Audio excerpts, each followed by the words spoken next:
laisse-la, lâche-la avant qu'il ne soit trop tard et que le regret ne serve plus à grand chose. Allah dit dans Surat Al-Baqarah, Surat 2, verset 167, وَقَالَ الَّذِينَ اتَّبَعُوا لَوْ أَنَّ لَنَا كَرَّةً فَنَتَبَرَّأَ مِنْهُمْ كَمَا تَبَرَّؤُوا مِنَّا كَذَلِكَ يُرِيهِمُ اللَّهُ أَعْمَالَهُمْ حَسَرَاتٍ عَلَيْهِمْ وَمَا هُمْ بِخَارِجِينَ مِنَ النَّارِ. Et les suiveurs diront, ceux qui ont suivi là, aveuglement, tous ceux qu'ils ont appelés au haram, que ce soit une fille ou un garçon ou autre, ah, si un retour nous était possible, ah, s'il y avait moyen de faire marche arrière, nous maintenant qui sommes devant l'enfer, alors nous les désavouerions comme ils nous ont désavoués. Ainsi Dieu leur montrera leurs actions, source de remords pour eux, mais ils ne pourront pas sortir du feu. La fin d'une personne qui prend le chemin du haram, c'est le feu. Es-tu prêt à assumer le feu? Si oui, trace ton chemin, mon frère. On n'est pas ici pour te traumatiser ou t'imposer quoi que ce soit. On est ici pour t'éclairer, te dire ce qu'Allah et son prophète sallam disent de telle et telle chose. Tu veux suivre, alhamdulillah, le jour du jugement tu te diras alhamdulillah, grâce à Allah cette personne a été la cause de ma réflexion, de ma guidée. Tu veux pas suivre, tu regretteras seul. Troisième histoire, et c'est la dernière, c'est l'histoire de Mohammed qui prend l'avion. Une fois installé, il met sa ceinture et il est bien installé dans l'avion. C'était un homme sportif et charmant, mais une personne qui était loin d'Allah. L'avion a décollé en direction des États-Unis. Il rêvait déjà de toutes les boissons qu'il allait boire, de toutes les femmes qu'il allait prendre dans ses bras. Pendant toute la durée du voyage, il programmait ses vacances, ne s'imaginant pas que celui qui lui a donné la force et la jeunesse pouvait les lui retirer à n'importe quel moment. Arrivé à destination, il est aux States, ça y est, aux États-Unis, il loua un appartement dans lequel il a mis toutes ses affaires, et là ont commencé ses vacances. Il veillait toute la nuit, puis s'endormait le matin jusqu'au soir. Ça, c'est la vie des vampires. Et on en a beaucoup aujourd'hui, hein, les hétis là, qui tiennent les murs jusqu'à 4-5 heures du matin. Là. On dirait les murs ils vont tomber. À plusieurs reprises, ses oreilles ont délaissé l'appel de la prière. Il ne se rendait pas compte que cet appel était entre autres pour lui, car il était musulman. Il a dépensé beaucoup d'argent, a bu plusieurs fois jusqu'au point où il ne savait plus ce qui se passait autour de lui. L'alcool. Tu vois, quand tu es seul et que tu es loin d'Allah, mon frère, Wallah, tu vis une vie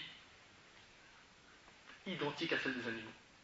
Mohammed disait, ma vie avait pris ce rythme jusqu'au jour où je partis en soirée. Là-bas, j'ai vu plein de belles femmes, hein, les soirées, les pièces du diable, hein, les pubs, la boîte de nuit. Vas-y mon frère, on va s'éclater un coup, on va écouter tel DJ, un tel mix, tel remix, tel mix. D'accord, vas-y mon frère. Nous on est en train de prévenir, on n'est pas en train d'imposer à quelqu'un de prendre tel ou tel chemin. On prévient, le jour du jugement vous n'aurez aucune excuse. Retenez bien cette phrase. Donc il est parti en soirée, où il y a les pièges de Satan. Il a demandé un verre, puis il a commencé à boire, et il donnait même des pots de vin, un rachwa. Je savais que l'alcool était haram, mais mes passions m'ont fait tout oublier. De loin, une des femmes me regarda d'un regard sensuel et doux. Elle s'approcha de moi, me tendit sa main, puis se jeta complètement dans mes bras. C'est vrai que j'ai beaucoup désobéi à Allah, mais cette fois-ci, les sentiments étaient indescriptibles. Ses traits montraient que c'était une femme arabe. Puis, d'un coup, elle se mit à parler en arabe, mais un arabe débutant. Elle me demanda, « Est-ce que tu es arabe ?» Je répondis oui. Elle dit, « Moi aussi, et j'ai la nationalité américaine, je suis né ici. » Elle me demanda, « Comment tu t'appelles ?» Je lui répondis, « Mohamed. » Elle dit, « Je n'aime pas ton prénom. » Je demandai pourquoi. Elle dit, « Je suis chrétienne, j'aime pas ce prénom. » Mon corps s'éloigna d'elle d'un coup, car j'ai senti sa haine contre l'islam, mais mes passions ont tellement envahi mon cœur que j'ai souri, puis changé de sujet. « Aimes-tu danser ?» lui demandai-je. « Oui, » répondit-elle. Nous nous sommes mis à danser, puis à la fin de la soirée, je lui ai demandé de venir avec moi, mais elle refusa.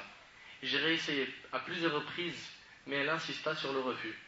En rentrant chez moi, son visage n'a pas quitté mon esprit. Mon cœur s'était grave affaibli du fait de mon éloignement d'Allah.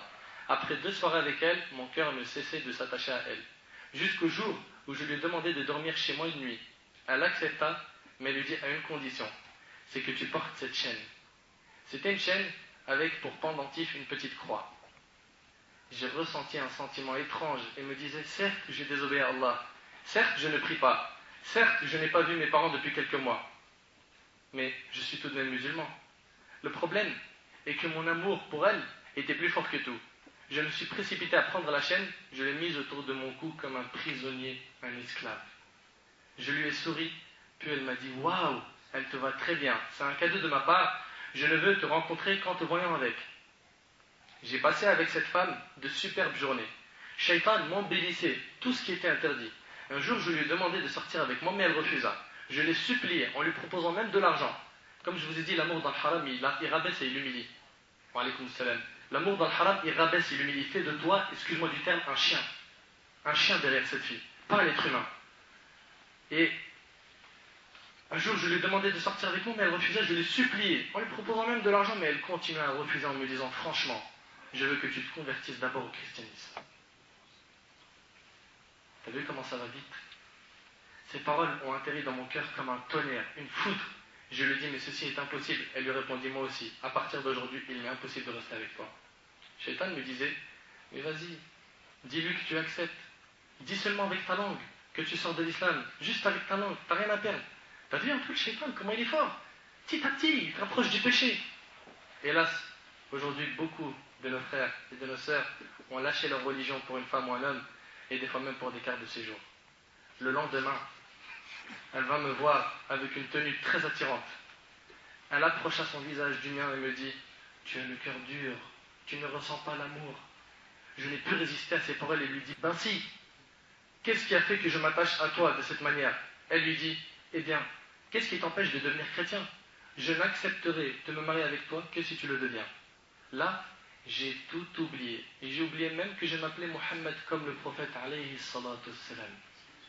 J'ai oublié mon père qui me réveillait pour prier Fajr quand j'étais en primaire. J'ai oublié ma mère qui ne cessait de demander à Allah de me guider quand elle me voyait rentrer tard chez moi. Je me suis même oublié moi-même. Je suis devenu un esclave de l'amour et de la passion comme beaucoup de nos frères et sœurs aujourd'hui. Beaucoup de nos frères et sœurs aujourd'hui sont devenus des esclaves de l'amour et de la passion. Je suis parti avec elle, je me suis rasé les cheveux, puis je me suis converti au christianisme.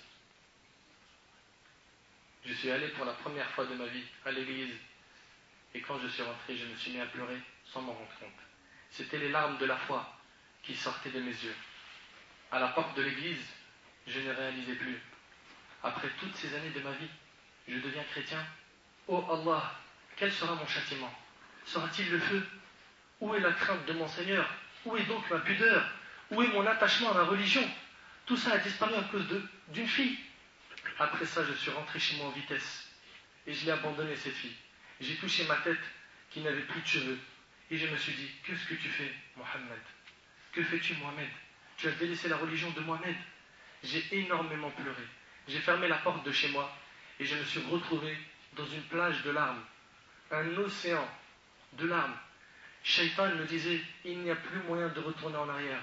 Tu es maintenant chrétien, tu vas mourir chrétien et tu iras en enfer et tu assumes.